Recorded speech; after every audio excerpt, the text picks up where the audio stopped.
따라서 봅시다. 성령으로 세례받음. 지난주에는 말씀이 제목이 뭐였어요? 성령으로 거듭남에 대해서 말씀 전했죠. 예수님의 생애는 모든 성도들이 걸어가야 할 믿음의 길을 보여주고 있습니다. 그래서 이 제자와 관련해서 따라다니는 단어가 있는데, 따라간다는 말이 항상 또 따라다닙니다. 마태복음 4장 19절에서 20절을 보면은 예수님께서 이제 시몬 베드로하고 그 형제 안드레를 이렇게 부르십니다. 말씀하시되 나를 따라오너라. 내가 너희로 사람을 낚는 어부가 되게 하리라 하시니 저희가 곧 그물을 버려두고 예수를 따르니라. 예수님은 따라오라 하시고 제자는 따라가요. 우리 신앙생활은 한마디로 말해서 예수님이 가신 발자취를 한 걸음 한 걸음 따라가는 것입니다. 그러므로 예수님의 생애 가운데 일어난 중요한 사건은 우리가 따라가야 할 그 믿음의 행로를 이제 예표하고 있습니다. 먼저 예수님께서는 마태복음 1장에 보니까 동정녀 마리아에게 성령으로 잉태되셨죠. 우리도 어떻게 해서 우리 믿음을 시작합니까? 우리가 물과 성령으로 거듭 태어남으로 우리가 이제 하나님의 자녀로서 신앙생활을 시작하게 되는 것입니다. 그리고 오늘 본문을 보니까 예수님께서 성령으로 세례를 받으심으로 이제 공생애를 시작하시는 것을 봅니다. 그러므로 성도도 마찬가지로 이제 성령으로 충만한 세례를 받음으로 이제 성도도 본격적인 신앙생활을 시작하게 되는 것입니다. 아멘. 마태복음 3장 16절 17절을 보겠습니다. 예수께서 세례를 받고 곧 물에서 올라오실새 하늘이 열리고 하나님의 성령이 비둘기같이 내려 자기 위에 임하심을 보시더니 하늘로서 소리가 있어 말씀하시되 이는 내 사랑하는 아들이요 내 기뻐하는 자라 하시더라. 누구에게도 이런 일이 일어나야 돼요. 우리에게도 이렇게 성령의 충만히 우리에게 임함으로 말미암아 이제 우리의 공생애가 시작되고 성령께서 우리 마음 가운데 너는 내 사랑하는 아들이요 내 기뻐하는 자라라고 하는 큰 확신이 우리에게 생겨날 수 있게 되기를 축복합니다. 사도행전에 보면 사람들이 분명히 예수 그리스도의 십자가와 부활을 믿고 거듭난 하나님의 자녀가 되었지만은 그것하고는 별도로 사도들이 안수하여서 성령을 받게 하는 장면이 여러 번 기록되어 있습니다. 먼저 사도 베드로가 오순절에 성령의 충만함을 받고 이제 신약교회가 탄생하는 교회 역사상 첫 번째 설교를 할 때 그가 이렇게 외칩니다. 사도행전 2장 36절에 보니까 그런즉 이스라엘 온 집은 확실히 알지니 너희가 십자가에 못 박은 이 예수를 하나님이 주와 그리스도가 되게 하셨느니라 하니라. 이 복음을 전한 거죠. 그들이 이 말을 듣고 마음에 찔려 베드로와 다른 사도들에게 물어 이르되 형제들아 우리가 어찌할꼬 하거늘 베드로가 이르되 너희가 회개하여 각각 예수 그리스도의 이름으로 세례를 받고 죄사함을 받으라. 그리하면 성령의 선물을 받으리니. 여기 보면 베드로가 어떻게 복음을 전해요? 너희가 회개하여 예수 그리스도의 이름으로 세례를 받으라는 거예요. 어떤 사람이 세례 받아요? 믿는 사람이 세례 받죠? 그러면 죄사함을 받게 된다는 거예요. 그리고 그리하면 성령의 선물을 받으리니라고 해서 우리가 죄사함 받는 것하고 성령의 선물을 받는 것을 이렇게 구분하고 있는 것을 봅니다. 사도행전 8장을 보면 전도자 빌립이 사마리아 성에 내려가서 복음을 전할 때 많은 귀신들이 소리 지르며 떠나가고 또 중풍병자들이 낫고 안진뱅이들이 일어나서 걷습니다. 그 빌립의 전도와 또 따르는 표적을 보고 많은 사람들이 이제 예수님을 믿고 세례를 받습니다. 그런데 예루살렘에 있는 사도들은 사마리아 사람들이 하나님의 말씀을 받고 이제 거듭난 하나님의 자녀가 되었다는 소식을 듣고 베드로 사도하고 요한 사도를 파견해서 그들이 안수함으로 사마리아 사람들이 성령을 받게 합니다. 사도행전 8장 15절에서 17절입니다. 사도행전 8장 15절 17절을 보니까 그들이 내려가서 그들을 위하여 성령 받기를 기도하니, 여기 그들은 누구예요? 사도 베드로하고 사도 요한이에요. 그들을 위해 성령 받기를 기도하니 할 때 그들은 누구예요? 사마리아 성에서 이미 예수 믿은 사람들이에요. 예수 믿은 사람이에요. 근데 그들을 위해서 성령 받기를 기도하니까 이는 아직 한 사람에게도 성령 내리신 일이 없고 오직 주 예수의 이름으로 세례만 받을 뿐이더라. 이에 두 사도가 그들에게 안수하며 성령을 받는지라. 아멘.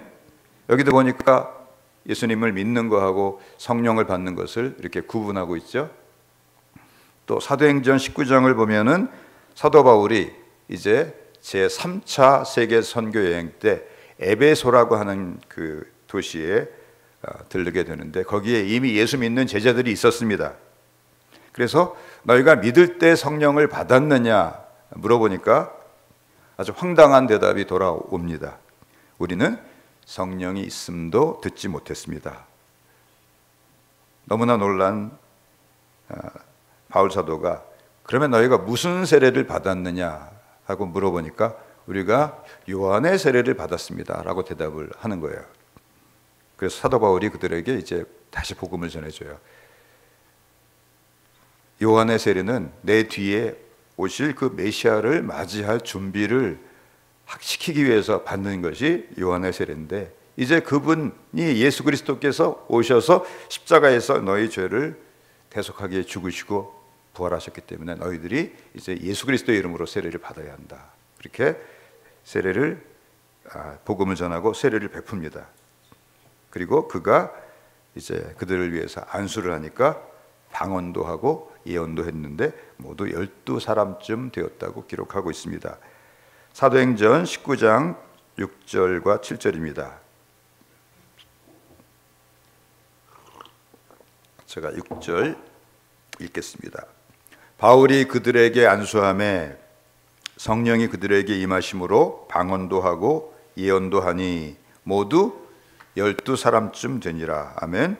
여기도 이미 믿는 사람들이었죠. 근데 세례만 아직 안 받았어요. 그래서 세례 주고 또 안수할 때 성령이 임했어요. 이처럼 예수님 믿는 것하고 성령 받는 것이 이렇게 구분되어 있는 것을 볼 수가 있습니다. 특별히 여기 몇 명이라 그랬어요?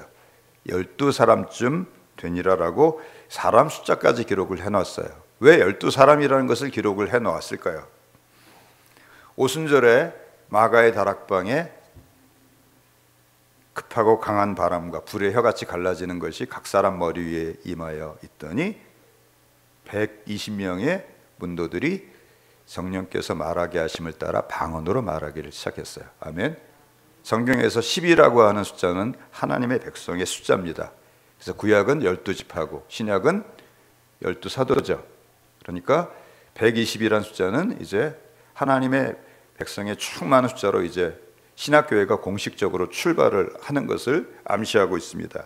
근데 여기 지금 19장에 가서 왜 다시 한번 12명이 성령 받았다고 말을 하고 있는 것입니까?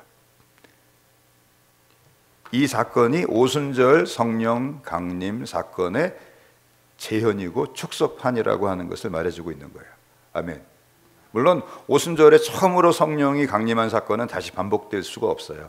그러나 우리가 개개인들이 우리가 성령의 충만함을 받아야 하는 이 사건만큼은 교회적으로 또 개인적으로 계속 교회가 존재하는 동안 이 땅에서 우리에게 일어나야 한다는 것입니다. 아멘. 그러므로 사도행전은 분명히 이런 순서로 복음의 전파를 말씀하고 있습니다. 하나님의 말씀, 복음을 선포합니다. 그러면 거기에 반응한 사람들이 믿고 세례를 받아요. 아멘. 그러면 사도들이 내려가서 어떤 경우에는 안수하지 않아도 그냥 말씀을 듣다가 고넬료 같은 경우는 성령을 받게 돼요. 아멘. 그러므로 우리 믿음 생활에 있어서 성령을 받는 것은 아주 중요한 그런 일입니다. 아르메니아라고 하는 나라 아십니까? 세계 최초로 기독교를 국교로 받아들인 나라가 아르메니아입니다. 서기 301년, 로마보다도 24년이나 먼저 기독교를 공인한 정도가 아니고 국교로 받아들였어요. 그 나라의 왕이 정신병이 들었는데 그 한 기독교 그 수도자가 수십 년 동안 감옥에 갇혀 있었어요. 근데 이 사람이 감옥에 갇혀 있는 동안에 얼마나 깊은 기도를 했는지 하나님과 동행했어요. 그래서 그 사람이 나와가지고 이 왕에게 기도를 하는 순간에 귀신이 떠나가고 그 왕의 정신병이 깨끗하게 났어요. 그래가지고 국왕이 회개하니까 온 민족이 회개해가지고 지금도 이 나라는 이슬람권에 이렇게 둘러싸여 있는데 거기서 이 아르메니아 정교회가 93%가 되는 그런 나라예요. 왜 이렇게 됐냐면 20세기 초에 1915년에 터키의 그 오스만 터키 제국이라는 나라가 이 200만 명 되는 아르메니아 사람 중에서 150만 명을 학살해요. 얼마를 학살해요? 150만 명을 학살해요. 4분의 3을 죽여요. 근데 참 놀라운 것은 핍박을 하면 제대로 된 신앙은 믿음을 안 버려요. 그러니까 그 주변의 나라들은 다 이슬람화 됐는데 아르메니아라고 하는 나라는 이슬람화가 되지 않았어요. 근데 놀라운 것은 하나님께서 그 대학살 사건이 일어나기 수십 년 전에 한 어린 아이한테 이제 그 환상을 보여주셨어요. 근데 이 아이가 문맹자예요. 근데 무슨 글씨가 써 있는 거예요. 그래서 이 아이가 그 글씨가 글을 읽을 줄 모르니까 글씨를 자기가 본 대로 그냥 쓴 거예요. 그래서 글을 읽을 줄 아는 어른한테 보여줬더니 이런 내용이에요. 이제 그리 오래지 않아서 이 땅에 대살육이 다가올 터인데 내가 그때 너희에게 떠나라고 하면 즉시 떠나라. 그리고 1915년 오기 얼마 전에 하나님의 떠나라는 신호가 왔어요. 근데 순종한 사람들은 다 살았고 그 말을 믿지 않는 사람들은 150만 명이나 죽었어요. 근데 이제 그 중에 미국으로 이주한 그 사람 중에 그 손자가 데모스 사카리안이라고 순복음 기독 실업인회를 창설한 분이에요. 근데 이분이 이제 자기가 성령 받는 체험을 얘기하면서 그가 이제 자기가 성령 받을 때 이런 하나님의 음성을 들었다고 자기의 그 자서전이라고 할 수 있는 세상에서 가장 행복한 사람이라는 책에서 말을 하고 있습니다. 성령을 받아라. 이는 그리스도인의 생득권이란다. 아멘. 그리스도인의 태어나면서부터 받아야 하는, 이거 놓치지 말아야 되는 권리가 뭐예요? 성령 받는 거예요. 반드시 받아야 된다는 거, 누려야 된다는 거예요. 아멘. 마태복음 7장 7절 이하에 구하라 그리하면 주실 것이요, 찾으라 그러면 찾을 것이요, 두드리라 그리하면 열릴 것이니 너희는 악한 자라도 아들이 떡을 달라면 돌을 줄 자가 없고 생선을 달라고 하는데 뱀을 줄 자가 없는데 하물며 하늘에 계신 아버지께서 너에게 구하는 자에게 좋은 곳으로 주시지 않겠느냐, 그렇게 말씀하시죠. 많은 사람들이 이 말씀을 그냥 내 원하는 기도 제목들을 간절히 기도해서 내가 받으면 된다, 이제 그런 내용으로 오해를 해요. 근데 거기는 좋은 곳이 뭔지가 안 나타나 있는데 누가복음 11장에 보면은 똑같은 본문에 좋은 하늘에 계신 아버지께서 너희에게 좋은 것이 아니라 성령을 주시지 않겠느냐라고 말씀하고 있어요. 그러니까 하나님이 여러분에게 주실 수 있는 제일 좋은 게 뭐예요? 성령을 부어주시는 것이 하나님께서 여러분에게 주시는 가장 큰 축복입니다. 아멘. 대부분 결혼하셨고 아직 이제 미혼이신 분들도 이제 계시는데, 만약에 남자친구가 이제 생겼어요. 이 남자친구가 부자예요. 그래서 막 차도 사주고 집도 사주고 만날 때마다 막 다이아몬드 반지도 사주고 너무너무 좋아요. 근데 그래봤자 뭐예요? 남자친구예요. 제일 좋은 길은 뭐예요? 결혼하는 거예요. 그러면 그게 다 누구 거 돼요? 그게 다 내 거가 됩니다. 그러니까 성령 받을 때 하나님의 모든 좋은 것이 내 거가 되는 거예요. 할렐루야. 그래서 우리에게 성령으로 세례 받으라고 말씀하시는 것입니다. 첫째로 우리에게 성령 받으라고 말씀하시는 것은 우리가 성령 받을 때 내가 죄사함 받은 하나님의 자녀라는 강력한 확신과 그 담대함이 생기게 됩니다. 할렐루야. 여기도 예수님이 세례 받으실 때 하늘에서 무슨 음성이 들려왔어요? 이는 내 사랑하는 아들이요 내 기뻐하는 자니 너희는 그의 말을 내 기뻐하는 자라라고 하는 음성이 들려왔죠. 그런 것처럼 우리가 성령 충만함을 받을 때 내가 하나님의 사랑받는 아들이구나, 하나님 나를 기뻐하시는구나 라고 하는 확신이 내게 임하고 우리 마음 가운데 기쁨과 감사가 차고 넘치게 되는 것입니다. 아멘. 성령은 죄가 있는 곳에 안 와요. 그러니까 우리가 성령 받았다는 것 자체가 어떤 뜻이에요? 내가 죄사함 받았다는 뜻이에요. 그뿐만이 아니라 성령 받으면 내가 하나님의 자녀라는 증거를 내가 갖게 되는 것입니다. 로마서 8장 15절에서 16절을 보니까 이렇게 말씀을 하십니다. 너희는 다시 무서워하는 종의 영을 받지 아니하고 양자의 영을 받았으므로 우리가 아빠 아버지라고 부르짖느니라.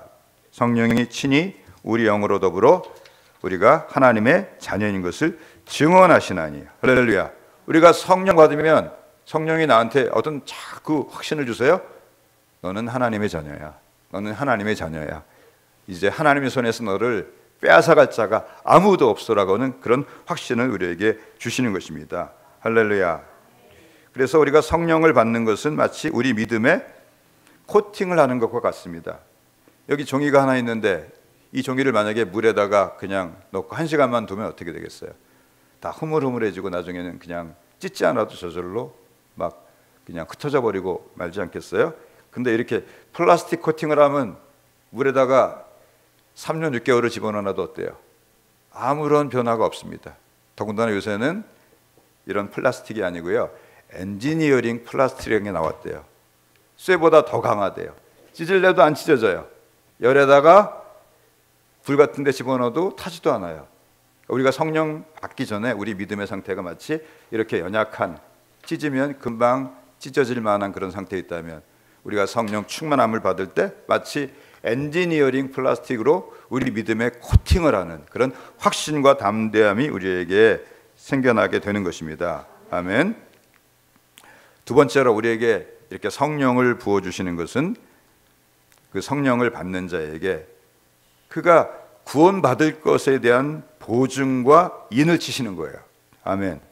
그래서 고린도후서 1장 22절 보니까 저가 또한 우리에게 인치시고 보증으로 성령을 우리에게, 우리 마음에 성령을 주셨느니라. 아멘. 또 에베소서 1장 13절에 보니까 그 안에서 너희도 진리의 말씀 곧 너희의 구원의 복음을 듣고 그 안에서 또한 믿어 약속의 성령으로 인치심을 받았으니. 계속 우리가 성령 받는 게 뭐라고 말을 하고 있어요? 우리가 우리 구원에 대해서 보증을 받는 거라 그렇게 말을 하고 있어요. 또 하나는 인치심을 받는 것이다 그렇게 말을 하고 있어요. 여기서 보증이라고 번역된 이 아르나보나라고 하는 헬라어가 원래 담보물이란 뜻의 상업 용어입니다. 근데 성령의 보증이니까 원문에 보면 성령의 보증이라고 그렇게 되어 있어요. 그러니까 우리가 돈을 빌릴 때, 은행에서 돈을 빌릴 때 여러분이 웬만한 신용 가지고 그냥 가면은 돈 안 빌려줍니다. 근데 확실하게 돈을 빌리는 방법이 있어요. 담보물을 가지고 가면 확실히 빌려줘요. 만약에 내가 10억짜리 건물이 있으면은 얼마까지는 빌려주겠어요? 한 3억이나 4억까지는 빌려줘요. 왜냐하면 아무리 떨어져도 절반 이하로는 안 떨어질 거라고 생각해서 3억이나 4억은 확실하게 빌려주죠. 그렇죠? 그런데 하나님께서 우리가 구원받을 것에 대해서 하나님께서 담보물을 우리에게 주셨는데 그 담보가 뭐예요? 담보가 성령님이에요. 할렐루야. 그러니까 우리의 구원은 빼앗길 수가 없어요. 할렐루야. 거짓말을 하실 수 없는 삼위 하나님이신 성령 하나님 자신이 우리 구원에 대한 담보물로 우리 안에 오셔서 우리하고 함께 계시기 때문에 이제는 다시는 우리를 하나님의 손에서 빼앗을 자가 아무도 없게 되는 것입니다. 그래서 로마서 8장 11절을 보니까 이렇게 말씀을 하십니다. 예수를 죽은 자 가운데서 살리신 이의 영이 너희 안에 거하시면 그리스도 예수를 죽은 자 가운데서 살리신 이가 너희 안에 거하시는 그의 영으로 말미암아 너희 죽을 몸도 살리시리라. 자, 예수님을 누가 부활시키셨어요? 성령이 부활시키셨어요. 근데 그 동일한 성령이 누구에게 있어요? 우리에게 있어요. 그러면 우리도 마지막 날에 어떻게 되겠어요? 예수님처럼 영광스러운 몸으로 부활하게 될 것에 대한 우리가 이미 보증을 받은 거다. 그렇게 말씀을 하시는 것입니다. 아멘. 또한 여기서 인치시고라고 번역된 이 스프라기조라는 말은 이 공문서에다가 이 도장을 팍 찍는 것을 말해요. 그리고 왕이 그 어지라고 하죠. 왕의 어지에다가 뭘 찍어야 돼요? 옥새를 찍죠. 그러면 그 왕의 명령을 받은 승지가 어명을 받으시오. 그러면 어떻게 해야 돼요? 다 나와가지고 돗자리 깔고 먼저 절을 해야 돼요. 그러면 이제 승지가 읽어요. 나 임금이 이르노라. 사약을 받아라. 그러면 또 사약 받고 죽어야 돼요. 그게 옥새의 효력 아니겠습니까? 그래서 이 인치시고라고 하는 단어는 그 왕의 도장이 어떤 문서에 찍힌 것하고 똑같은 효력을 발휘하는 거예요. 또 경제적인 측면에서는 이제 우리가 도장을 어떻게 찍어요? 계약서에 탁탁 찍죠. 그렇죠? 그리고 변조하지 못하도록 어떻게 해요? 이렇게 접어가지고 여기다 또 뭘 찍어요? 나 이거 많이 찍어봐서 내가 알아요. 간인을 또 찍어요. 그 다음에 또 문서 번호 하면서 여기다 또 찍어요. 그러면 이건 변개될 수 있어요? 변개될 수 없어요. 절대 변개될 수가 없죠. 그러므로 우리가 믿고 성령의 충만함을 받을 때 우주의 왕이신 하나님께서 우리 구원의 문서에다가 너는 구원받은 내 자녀다라고 하는 그 문서에다가 하나님의 옥새를 꽝 찍은 거예요. 아멘. 그리고 이제 여기 이 스파라기조란 말이 인친다는 말이 불도장을 찍는다 그런 뜻이 있어요. 옛날에 이렇게 목장이 미국 같은 경우는 크니까 방목을 하죠. 그러면 여기 A 목장이 있고 여기 B 목장이 있어요. 그럼 방목이라는 게 막 섞여 버리잖아요. 근데 내 거라는 것을 확실하게 하기 위해서 어떻게 해요? 송아지가 1살, 2살쯤 됐을 때 이런 A를 쇠로 새겨가지고 이 불도장을 이렇게 인두처럼 지져가지고 이 목 있는 데다가 탁 찍는 거예요. 그러면 평생 없어져요, 안 없어져요? 평생 안 없어져요. 또 옆에 B 그 목장에서는 뭐라고 찍겠어요? 여기는 알렉산더 목장이고 저기는 벤자민 목장이에요. 그러면 B를 새겨가지고 찍는 거예요. 그러면 거기는 또 B가 찍히겠죠. 섞일 수가 있어요, 없어요? 섞일 수가 없는 것처럼 우리 영혼 가운데 너는 내 것이다, 너는 내 것이다 라고 하는 하나님의 불도장이 찍히는 것입니다. 할렐루야. 그래서 로마서 8장 38절에서 39절을 보니까 이렇게 말씀을 하십니다. 내가 확신하노니 사망이나 생명이나 천사들이나 권세자들이나 현재일이나 장래일이나 능력이나 높음이나 깊음이나 다른 어떤 피조물이라도 우리를 우리 주 그리스도 예수 안에 있는 하나님의 사랑에서 끊을 수 없으리라. 아멘. 왜요? 이미 하나님께서 우리 구원의 문서에다가 옥새를 찍으셨어요. 또 우리 영혼에 너는 내 것이라 라고 하는 불도장을 찍어 놓으셨어요. 아니, 우주에서 하나님이 제일 높으시고 제일 힘이 세신데 누가 뺏어 가겠어요? 뺏을 자가 없어요. 예수님께서 이렇게 말씀하셨어요.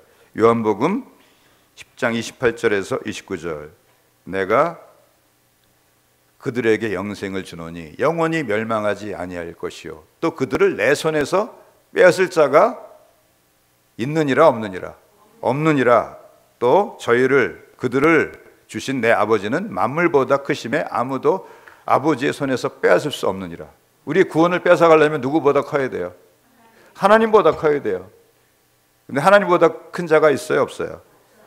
그러니까 우리가 성령의 충만함을 받을 때 나는 하나님의 것이야, 아무도 나에게서 내가 받은 구원을 빼앗아갈 수가 없어 라고 하는 그 담대함과 확신이 생겨나게 되는 것입니다. 아멘. 그래서 오순절 마가의 다락방에서 성령 받기 전에 사도 베드로가 얼마나 겁이 많고 얼마나 소심했어요. 예수님이 부활하신 그 현장에 가보니까 시체가 없어졌어요. 그걸 보고 나서도 막달라 마리아가 예수님이 부활하셨다는 소식을 전해 주셨는데도 불구하고 그 저녁 무렵에 문을 다 걸어 잠그고 11 제자가 모여 있었어요. 왜? 유대인들이 자기도 죽일까 봐 두려워서. 근데 예수님께서 순간에 나타나시죠. 부활의 몸이기 때문에 이런 공간을 초월하시는 거예요. 아멘. 근데 그때 도마란 사람이 없었어요. 그래서 의심해요. 내가 그 못자국에 내 손가락을 넣어보고 옆구리에다 손가락을 넣어보지 않고는 내가 도무지 믿지 않을 겁니다. 예수님이 그 얘기를 벌써 하나님식 때문에 다 들으셨어요. 그래서 꼭 일주일 후에 또 주일에 또 나타나세요. 안식 후 첫날이니까 주일이죠. 그렇죠? 안식일이 토요일이니까 안식 후 첫날이면 주일이에요. 예수님이 꼭 언제 나타나세요? 주일마다 나타나세요. 그래서 주일에 여러분이 하나님 앞에 나와서 예배 드릴 때 하나님의 특별한 임재가 있는 거예요. 요한이 반모섬에서 요한계시록을 받은 날도 언제예요? 주의 날이에요. 주일이에요. 벌써 그때는 예수님 부활하신 이후 한 70년 정도 지났는데 그때는 벌써 주일이란 말이 이제 정착이 되어 있었어요. 근데 지금도 안타깝게도 안식교라고 하는 그 잘못된 그 이단에서는 토요일을 안식일로 지키라고 하죠. 그래서 우리가 주일 지키면 666 짐승의 표를 받는 거래요. 여러분은 666 짐승의 표를 받고 있는 게 아니고 하나님의 뜻을 따라서 여기 제대로 나오셨어요. 할렐루야. 근데 여드레 후에도 또 모여서 뭘 하고 있었어요? 문을 잠그고 있었어요. 왜? 유대인들이 자기 잡아갈까 봐 두려워가지고. 근데 요한복음 20장 26절에 보니까 여드레를 지나서 제자들이 다시 집 안에 있을 때 도마도 함께 있고 문들이 닫혔는데 예수께서 오사 가운데 서서 이르시되 너희에게 평강이 있을지어다 하시고, 그리고 도마한테 뭐라고 말씀하세요? 내 손가락을 이리 내밀어, 내 손을 보고 내 손을 내밀어 내 옆구리에 넣어보라. 그리고 믿음 없는 자가 되지 말고 믿는 자가 되라. 그렇게 말씀하시죠. 아멘. 근데 도마란 이름이 쌍둥이란 뜻이에요. 도마란 이름의 뜻이 뭐라고요? 쌍둥이. 누구하고 쌍둥이에요? 여기 앉아 계신 한 분 한 분하고 다 쌍둥이에요. 뭐가 많아요? 의심이 많잖아요. 의심이 많다는 점에서 여기 앉아 있는 저와 여러분들의 쌍둥이에요. 그래서 우리가 묻고 싶은 거를 누가 대신 묻는 거예요. 도마가 대신 묻고 예수님이 도마와 쌍둥이는 우리에게도 대답을 하시는 거예요. 자, 이렇게 겁이 많은 베드로가 오순절에 성령 받고 어떻게 변화됩니까? 베드로가 날 때부터 안진뱅이 된 사람을 이제 일으키죠. 은과 금은 내게 없거니와 내게 있는 곳으로 내게 주노니 곧 나사렛 예수의 이름으로 일어나 걸으라. 그가 명령할 때 그 나이가 40이 넘도록 한 번도 걸어본 적이 없는 날 때부터 안진뱅이 된 사람이 발이 곧 힘을 얻어서 걷고 뛰면서 하나님을 찬송해요. 이를 통해서 남자만 5천 명이 또 여자들 노약자들까지 하면 약 2만 명이 이제 회개하고 예수님을 믿게 됩니다. 이 사건은 이제 기독교로 보면은 부흥의 역사지만은 유대교 입장에서는 아주 치명상을 입은 사건 아니겠어요? 이러다가 유대교가 이제 뿌리째 뽑혀버리겠다라고 하는 위기를 느낀 이 대제사장들이 이 베드로하고 요한을 잡아가서 신문을 하면서 위협합니다. 그러면서 이렇게 말을 해요. 사도행전 4장 16절부터 보니까 이 사람들을 어떻게 할까? 그들로 말미암아 유명한 표적 나타난 것이 예루살렘에 사는 모든 사람에게 알려졌으니 우리도 부인할 수 없느니라. 아니, 부인할 수 없으면 믿으면 될 거 아니에요. 사람이 마음이 완악해지면 이렇게 되는 거예요. 이거는 날 때부터 안진병이 된 사람을 일으키는 건 누구만 할 수 있어요? 하나님만 할 수 있으니까 예수님 믿으면 될 텐데 사람의 마음이 강팍해지면 이렇게 되는 거예요.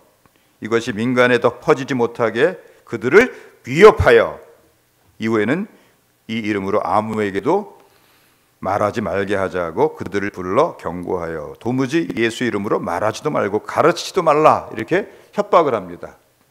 그때 전에 같으면 베드로와 요한이 그냥 쪼그라들어가지고 예 알겠습니다. 다시는 얘기 안 할게요. 그렇게 할 것 같은데 그렇게 하지 않고 사도행전 4장 19절 보니까 베드로와 요한이 대답하여 이르되 하나님 앞에서 너희의 말을 듣는 것이 하나님의 말씀을 듣는 것보다 옳은가 판단하라. 우리는 보고 들은 것을 말하지 아니할 수 없다니. 한마디 말하면 죽일 테면 죽여라. 그래도 나는 내가 보고 들은 예수님께서 부활하시고 지금도 하나님 보좌 우편에 앉아 계신 우리의 구원자시고 메시아이심을 나는 증거하지 않을 수가 없다는 거예요. 할렐루야. 왜 그래요? 성령의 충만한 세례 받았기 때문에 그런 것입니다. 아멘. 또 세 번째로 이제 하나님께서 하나님의 자녀들에게 성령을 부어주실 때 예수님께서 성령 받고 공생애를 시작하신 것처럼 우리도 공생애를 시작하게 되는 거예요. 아멘. 그러니까 사명을 시작하게 되는 거예요. 저처럼 이 강단에서 말씀을 전하고 목회하는 저만 사명이 있는 게 아니고 우리 모두는 사명이 있어요. 공생애를 살게 되는 거예요. 그래서 공생애를 살 수 있도록 능력을 부어주세요. 뭐 무슨 은사가 아니고 크게 두 가지 능력을 부어주세요. 첫 번째가 뭐냐면 죄를 이기는 능력을 부어주세요. 할렐루야. 그래서 성령 충만하면은 저는 어떤 유혹이 다가오면은 이걸 내가 이기기가 너무 힘들어요. 근데 성령 충만 받으면 어때요? 죄를 내가 이길 수 있게 돼요. 성령 충만 받아가 담배 끊었다는 얘기 많이 들으셨고 술 끊었다는 얘기도 많이 들으셨죠. 예? 근데 그것뿐만이 아니고 죄악을 끊을 수 있는 능력이 우리에게 임하는 거예요. 왜냐하면 성령은 거룩하신 영이기 때문에 그렇습니다. 아멘. 또 그뿐만이 아니고 내 죄만 끊는 게 아니라 다른 사람의 죄를 끊어줄 능력을 받게 돼요. 다른 사람의 죄를 끊어주는 게 뭐예요? 그게 전도예요. 뭐라고요? 전도예요. 다른 사람의 죄를 끊어주는 게 뭐라고요? 죄악에 사로잡혀 있어요. 근데 그 사람을 그리스도께로 그 결박을 끊고 인도할 수 있는 능력을 받게 되는 것입니다. 아멘. 사도행전 1장 8절의 말씀이 내 말씀이 되는 것입니다. 오직 성령이 너에게 임하시면 너희가 권능을 받고 예루살렘과 온 유대와 사마리아와 땅 끝까지 이르러 내 증인이 되리라 하시니라. 내 죄를 끊어버리고 다른 사람의 그 죄악의 사슬을 끊어서 예수님께로 그를 인도할 수 있는 능력을 받게 되는 것입니다. 그러므로 우리도 무엇보다도 성령의 충만한 세례를 받기를 축복합니다. 벌써 우리 가운데 많은 분들이 이렇게 성령의 충만한 세례를 저는 받으셨다고 믿습니다. 근데 아직 받지 못하신 분들 있으면 성령의 충만한 세례 받으시고요. 우리가 성령의 충만한 세례를 받아도 우리가 어느 순간에 기도 게을리하고 나태하고 하나님 기뻐하지 않는 그런 일을 하면 어떻게 돼요? 내 안에서 성령이 소멸돼요. 소멸돼요. 그럼 어떻게 해야 돼요? 다시 한번 성령의 재충만함을 구해야 돼요. 할렐루야. 그 길밖에는 없어요. 아멘. 근데 어떤 사람에게 이렇게 성령 세례 부어주시겠어요? 예수님께서는 승천하시기 직전에 사도들과 같이 모이셔서 예루살렘을 떠나지 말고 내게 들은 바 아버지 약속하신 것을 기다리라. 요한은 물로 세례를 베풀었으나 너희는 몇 날이 못되어 성령으로 세례를 받으리라라고 말씀하셨습니다. 여기 몇 날이란 말은 열흘이 못 되는 기간이에요. 맥시멈 열흘이에요. 근데 고린도전서 15장 6절에 보면 예수님의 이 말씀을 직접 듣고 예수님이 승천하시는 모습을 직접 눈으로 목격한 사람이 500명이 넘는데 그 중에 대다수가 아직 살아있다고, 30년이 지났는데 대다수가 살아있다고 말을 하고 있어요. 그 후에 500의 형제에게 일시에 보이셨나니 그 중에 지금까지 대다수는 살아있고 어떤 사람은 잠들었으며. 자, 예수님께서 승천하시기 직전에 예루살렘을 떠나지 말고 기도하라고 말씀하셨는데 끝까지 기도한 사람 몇 명밖에 없어요. 나머지 380명 어디로 갔어요? 380명은 아마 바쁜 일이 있어가지고 기도하다가 중간에 아마 집에 갔든지 지방으로 내려갔든지 그랬을 거라고 생각을 합니다. 물론 그들도 나중에 성령 받았겠지만은 뭘 놓쳤어요? 신학교회가 탄생하면서 성령이 임하는 그 영광스러운 순간에 참여하는 그 영광을 놓치고 말았죠. 아멘. 우리에게 이 사건을 통해서 말씀하시는 게 뭐예요? 우리가 이러한 단호한 결심을 가지고 다른 것 다 안 줘도 좋으니 뭘 부어달라고 기도해야 돼요? 성령을 부어달라고 기도해야 됩니다. 아멘. 너희는 악한 자라도 자식이 떡을 달라고 하면 돌을 줄 자가 없고 생선을 달라고 하면 뱀을 줄 자가 없는데 하물며 하늘에 계신 너희 아버지께서 구하는 자에게 성령을 주시지 않겠느냐. 하나님이 제일 주기 원하시는 게 뭐예요? 성령을 주시기를 원하세요. 그러므로 여러분에게 하나님이 한 가지만 주시겠다고 하면 여러분 뭘 구하시면 돼요? 성령을 구하시면 돼요. 왜냐하면 성령 받으면 다 받는 거예요. 성령은 하나님이시기 때문에. 아멘. 그리고 우리가 이처럼 성령의 충만한 세례를 받으면 그 사람은 전에 있던 육신의 정욕과 안목의 정욕과 이생의 자랑의 그 소욕을 가지고 살아가던 그 과거의 가치관을 버리고 이제 하나님의 나라와 그 영광을 위해서 새로운 삶을 살게 됩니다. 아멘. 벌써 몇 년 전부터 그 오바마 케어의 생체 베리칩이라는 것을 만들어서 여기다 이렇게 받으면 그게 666 짐승의 표다. 그거 받으면 큰일 난다. 그런 얘기 많이 하죠.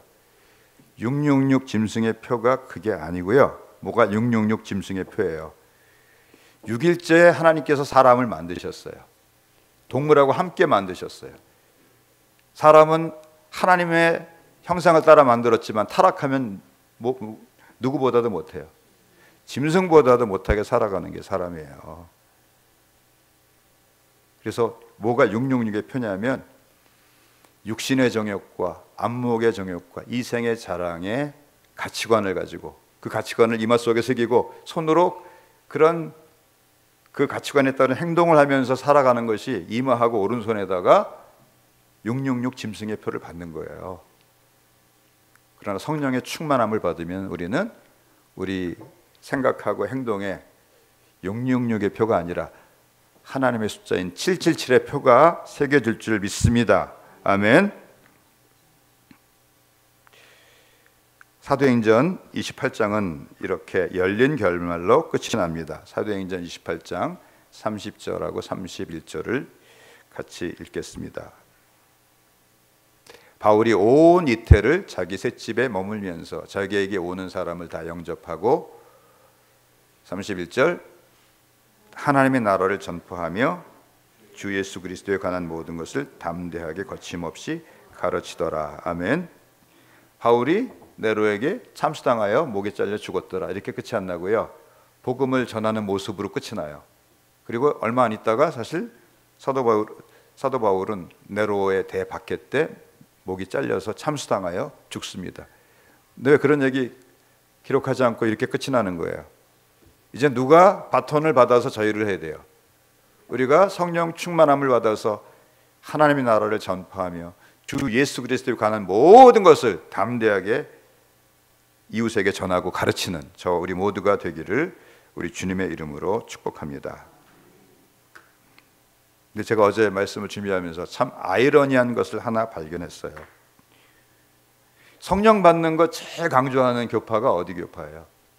순복음, 오순절교회라고 그러죠. 우리나라에서는 보통 순복음교회라고 그러죠. 풀 가스펠 처치라고 그렇게 얘기하죠. 그래서 순복음교회에서 성령 받고 방언해라 은사들이 많이 나타나죠. 근데 참 이상한 게 정말 제가 이상하다고 생각을 해요. 그래서 20세기 들어서 오순절교회가 성령 운동을 해가지고요, 전 세계에서 그냥 급속도로 성장을 해서 지금은 뭐 장로교, 감리교 그 이상의 큰 교파가 됐어요. 근데 참 이상한 일이 하나 생겼어요. 로마 캐톨릭이 종교 통합 운동을 하는데 제일 그 종교 통합에 적극적으로 달려가는 사람이 누군지 아세요? 순복음교회 사람들이에요. 왜 그럴까요? 로마 캐톨릭에서 이런 식으로 논리를 피는 거예요. 당신들 방언하지? 우리도 방언해. 1962년부터 로마 캐톨릭에서도 방언 운동을 시작을 했어요. 그래서 그 사람들 방언도 하고 예언도 해요. 너희 방언하지? 우리도 방언해. 너희들 예언하지? 우리도 예언도 해. 너희하고 우리는 하나야. 그러니까 믿는 거 조금 차이가 있다고 그거 별거 아니야. 우리는 하나야. 그러니까 그냥 순복음 교회들이 전부 다 막 성령 운동하는 사람들이 제일 적극적으로 이 종교 통합 운동에 참여를 했어요. 2013년도에 우리나라에서 세계교회협의회가 열렸죠. 세계교회협의회가 어떤데요? 모든 종교에는 구원의 길이 있다. 이 종교다원주의를 얘기하는 그런 조직이에요. 동성애를 찬성하고 조장하는 조직이에요. 근데 그것하고 함께 할 수 있어요? 없어요? 우리가? 함께 할 수 없는데 거기에 주동이 로마 캐톨릭이에요. 근데 거기에 제일 열심히 참여하는 교파 중에 하나가 순복음교회예요. 순복음교회. 이거 어떻게 된 거예요? 제가 어제 그걸 고민을 했어요. 왜 이렇게 됐을까? 왜 이렇게 됐을까? 이분들이 성령의 충만함을 착각했어요. 성령의 충만함 받으면 뭐 예언하고 방언하고 병 고치고 이런 게 성령 충만으로 착각을 한 거예요. 성령의 충만함은 내적인 거예요. 아까도 성령 충만하면 어떤 능력 생긴다고 그랬어요. 내 안에 있는 죄악을 끊어버린 능력이 생겨요. 다른 사람의 죄를 끊을 수 있는 능력이 생겨요. 또 하나 성령 충만하면 어떤 은혜가 나한테 임하는지 아세요? 내가 진리를 깨닫게 돼요. 아멘. 요한복음 14장을 보십시다. 요한복음 14장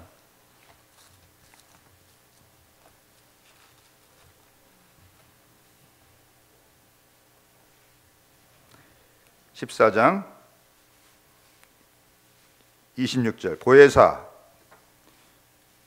요한복음 14장 26절 보혜사 곧 아버지께서 내 이름으로 보내실 성령 그가 너에게 모든 것을 가르치시고 내가 너에게 말한 모든 것을 생각나게 하시리라. 그러니까 성령 받으면 어떤 일이 일어나요? 하나님의 말씀이 깨달아져요. 아멘. 전에는 이게 깨달아지지가 않은데 성령 충만 받으면 이 하나님의 말씀이 깨달아져요. 제가 23년 전에 사역을 이제 뒤늦게 시작을 했는데 제가 사역을 시작하면서 어떤 일이 일어나는 줄 아세요? 다음날 말씀을 전하기 위해서 성경을 딱 핍니다. 그러면 이게 무슨 뜻인지를 그냥 알게 돼요. 이거는 받은 자밖에는 알 사람이 없도다. 할렐루야. 우리 집사람이 나보러 머리가 좋아서 그렇대요. 머리가 좋아서 그런 게 아니고 성령께서 깨닫게 해주시는 거예요. 아멘. 그러니까 조금 전에 말씀드린 그 순복음교회 사람들이 제대로 성령 충만 받았으면은 어디로 인도를 받아야 돼요? 진리 가운데로 하나님의 말씀 가운데로 인도를 받아야 되겠죠. 근데 제일 성경 모르는 사람들이 누구냐면 순복음교회 사람들이 성경 제일 몰라요. 왜? 그냥 불러 하고 기도 응답 받고 복 받고 이런 것만 생각하지. 더 중요한 게 뭐예요? 진리의 말씀으로 인도를 받는 거예요. 할렐루야. 16장도 보세요. 16장 13절 그러나 진리의 성령이 오시면 그가 너희를 모든 진리 가운데로 인도하시리니 그가 스스로 말하지 않고 오직 들은 것을 말하며 장래일을 너희에게 알리시리라. 성령 충만 받으면 어떻게 돼야 돼요? 진리 가운데로 인도를 받아요. 이거 잘못된 거네. 깨닫게 돼요. 로마 캐톨릭하고 우리하고 하나가 될 수 있어요? 교회의 머리는 예수 그리스도예요. 로마 캐톨릭에서 교회의 머리는 누군지 아세요? 교황이에요. 교황이 베드로의 후계자래요. 베드로가 언제 다음 2대 교황 세운 적이 있어요?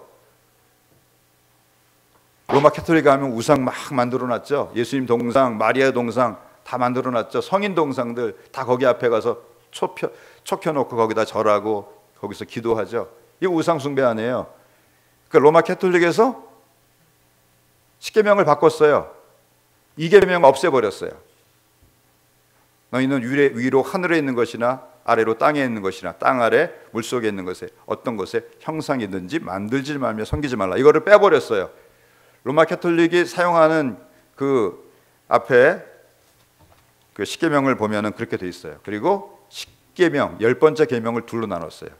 너는 탐내지 말라. 내 이웃의 아내를 탐내지 말라. 내 이웃의 종이나 낙이나 소유를 탐내지 말라. 이거를 둘로 나눠가지고 9계명은 내 이웃의 아내를 탐내지 말라. 그 다음에 10계명은 내 이웃의 소유를 탐내지 말라 이렇게 갈라버렸어요. 그럼 하나님 말씀 변개했죠. 같이 갈 수 있어요, 없어요? 같이 못 가죠. 그런데 하나가 된대요. 그럼 이 사람들 성령 충만 받았는데 제대로 그 성령 충만 받은 것을 유지했어요? 그렇지 못했어요. 불행하게도 그렇지 못했어요. 그러므로 우리는 성령으로 충만함을 받아서 성령 충만 받을수록 진리 가운데로 깊이 인도를 받는 그런 은혜가 있게 되기를 우리 주님의 이름으로